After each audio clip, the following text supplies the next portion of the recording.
As you all know, black holes are one of the most terrifying things in the universe. Once we cross the event horizon of such a cosmic monster, there is no turning back. But what if we have already experienced it a long time ago? What if this whole universe is a black hole and we are in it? Hello everyone. At first glance, this may seem like a wild theory, but it's not. Welcome to our channel here. We are going to take a closer look now. Let's begin then.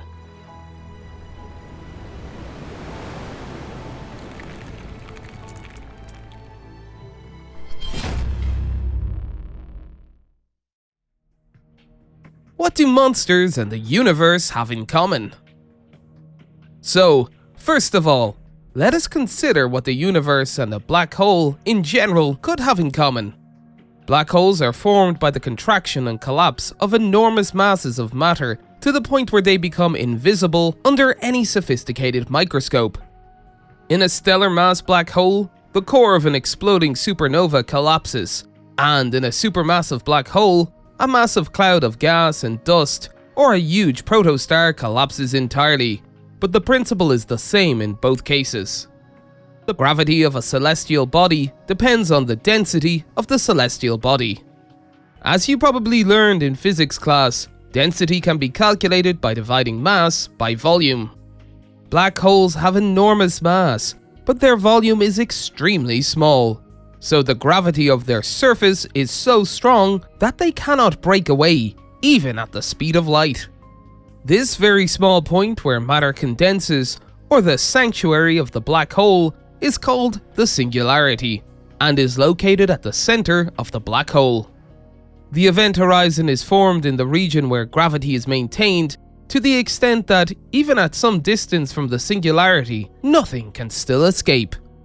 This is what appears as a black sphere in images and illustrations of black holes. Outside the event horizon, a black hole behaves like a normal celestial body with a reasonable mass. In other words, it does not suck in other bodies, although it does affect them gravitationally. This is the same as the sun not sucking in the Earth. That is, an escapable normal planet can exist near a black hole. This is off topic. What we are more interested in now is the black hole interior. Of course, we cannot directly investigate the interior of a black hole. Besides, beyond the event horizon, the physical laws we are accustomed to no longer apply. For example, inside a black hole, gravity is so strong that time is almost suspended, but instead, space itself takes on the properties of time.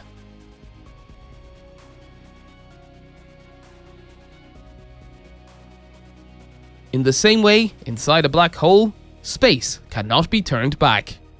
Once you cross the event horizon, there is no stopping, no chance to turn back, and you have no choice but to continue falling toward the singularity. In fact, the inability to cross the boundary is the greatest similarity between the universe and a black hole. There are a few phenomena that occur in this universe that can only be explained by the gravitational force of another universe, but that is all. Matter in one universe cannot move to another universe. It is true that matter in one universe is not contracting to a very small volume, but rather the opposite.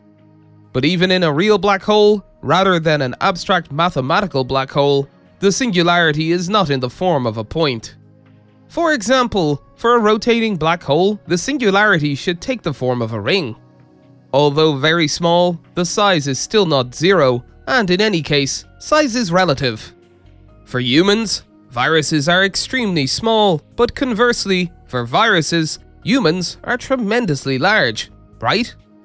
Of course, one might argue that we in the universe are not moving toward the singularity. But if all matter in the universe has already contracted to the singularity, wouldn't there simply be no place to move? Life and fine-tuning in a hole. This consideration led scientists to believe that the universe is actually a giant black hole. This concept, called Schwarzschild cosmology, or black hole cosmology, was first proposed in 1972 by Indian scientist Raj Pathria and British scientist Irving Good. Another interesting theory of the black hole cosmology was proposed by Lee Smolin, a prominent modern physicist. He addressed the fine-tuning of the universe problem that plagued many scientists. There are many constants in our universe that make it what it is today. For example, even a subtle change in one of the constants might prevent elements heavier than boron from existing and prevent star formation. Then, life itself, including intelligent beings, would be impossible. The multiverse theory also states that there are many universes, each of which has its own fundamental physical constants. In our universe, the physical constants happen to be suitable for the birth of life.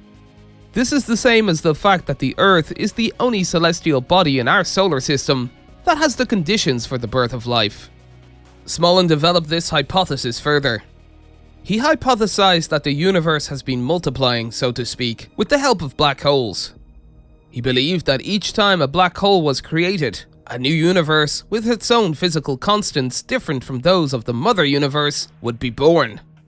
According to Smolin, the constants generally required for the birth of life would also be required for the generation of black holes in the universe. And the more black holes there were, the more offspring the universe would produce. If it were confirmed that we are living inside a black hole, this would be favorable evidence for Smolin's theory. In other words, we could finally get to the answer to the fine-tuning universe problem. We can't jump outside the universe to see if the universe, as seen from the outside, really has the shape of a black hole. Therefore, we can only rely on indirect evidence to determine whether the Schwarzschild cosmology is correct or not. Now, regarding black holes, there is a concept in science called the Schwarzschild radius or gravitational radius. This refers to the radius of the event horizon of a black hole of a given mass. For example, if calculated for the mass of the Earth, the value would be a little less than 1 centimeter. That is, if all of the Earth's matter contracted at the singularity to create a black hole, the radius of the event horizon would be exactly the same value. Also, if the Sun collapses, a black hole with a radius of 3 kilometers would be created.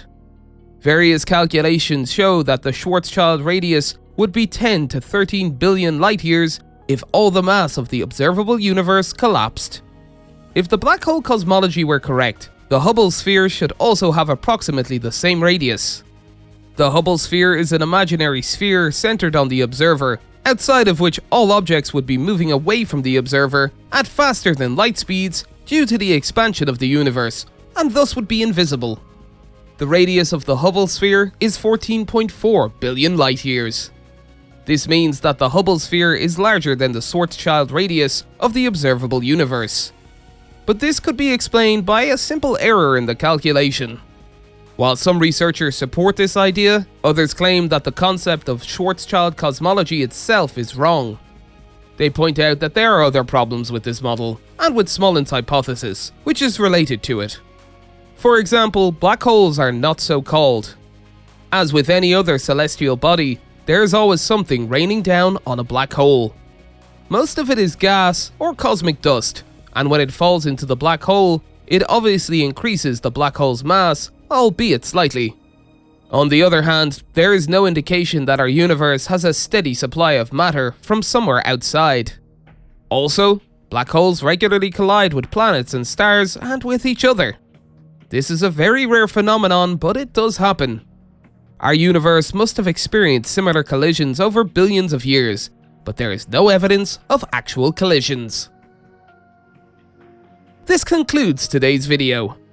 Thank you all for watching. I hope you liked this video.